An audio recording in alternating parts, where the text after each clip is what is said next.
Hey, it's Father Rob. Welcome to our final installment of Read Mark, Learn, and Inwardly Digest. I hope you've enjoyed this journey through the Gospel of Mark, and I'm sorry that I wasn't able to be with you last week. I was a little bit under the weather, not with COVID, thank goodness, but it put me off from filming a video. So here we are to kind of wrap up Mark together and talk about what happens next. As you've rounded out Mark, there are a couple things that I wanted to point out. One is Mark 13. This is known as Mark's Little Apocalypse. Apocalyptic literature is a style of literature that is found in the Bible and in other places. The book of Revelation is apocalyptic literature. And Mark 13 has a bit of an apocalyptic feel to it. In this chapter, Jesus foresees the destruction of the temple. Thinking about things like that can seem a little scary.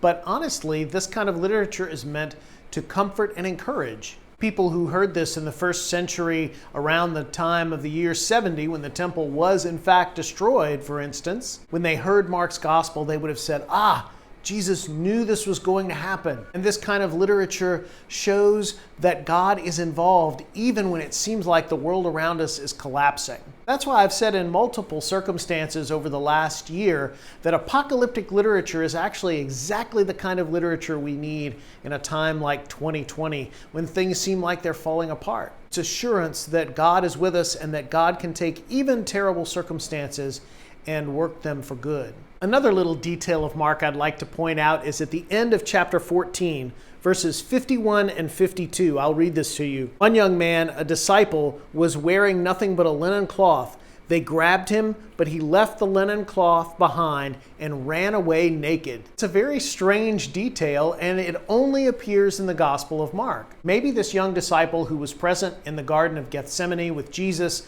and the disciples when Jesus was arrested was actually Mark himself. Maybe that's why he would include this strange detail. It is autobiographical. It's something he remembers from his experience of being with Jesus. We don't really know for sure, but it is a compelling idea. As is typical with Mark, these last chapters move along at a breakneck speed. We get right through Jesus' trial and crucifixion, and then that's kind of it. And in your Bible, in chapter 16, you might have seen some kind of brackets around the verses that are after verse 8. Maybe your study Bible says something about the shorter and longer endings of Mark. Most scholars think that Mark's original ending happens at chapter 16, verse 8, which means Mark gives us a kind of open ending. 16:8 reads, "Overcome with terror and dread, they fled from the tomb.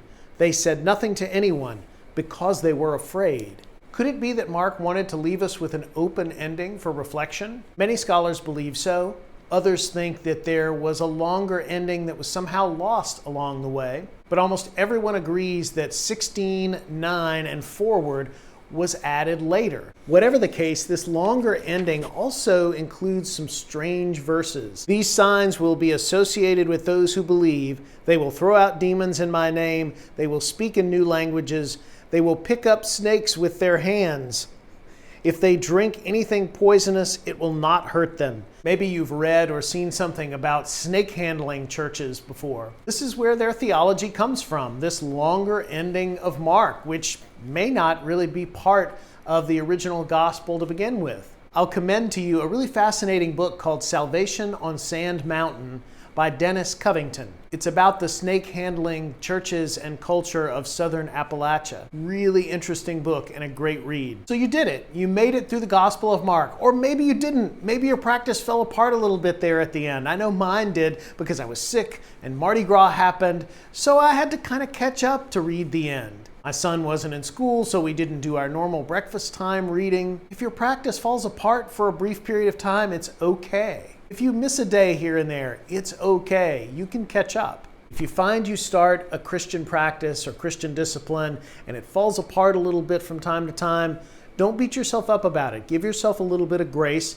and just pick it back up again. There are usually 2 good book club offerings during the year, one in Epiphany and one in the Easter season. So stay tuned about more details of another iteration of the Good Book Club in Easter. Until then, I encourage you to continue this practice in some form. There are several ways that you could do that. One way is just pick another book, whatever book you want, and read through it a little bit every day. Maybe just set a timer for 5 minutes and commit to reading for 5 minutes, and then let that be it. Another thing you could do is grab one of these little forward day-by-day books from the narthex of the church. They're free, and if you aren't coming to church right now in person and would like one, just call our office and ask Lori Lavelle, our parish administrator, to mail you one. Forward Day by Day is a wonderful resource. There's a little reflection on each day, and there's also a list of readings here at the top. One way to keep reading the Bible is just to pick one of those readings and then to read the reflection that goes along with it. Mostly, I encourage you to keep up some kind of practice to help maintain and grow your relationship with God. That's what's really important. Thank you for spending this time with me over the season of Epiphany and reading along with me in the Gospel of Mark. I hope that it has been enlightening for you. God bless you, and best wishes for a holy Lent.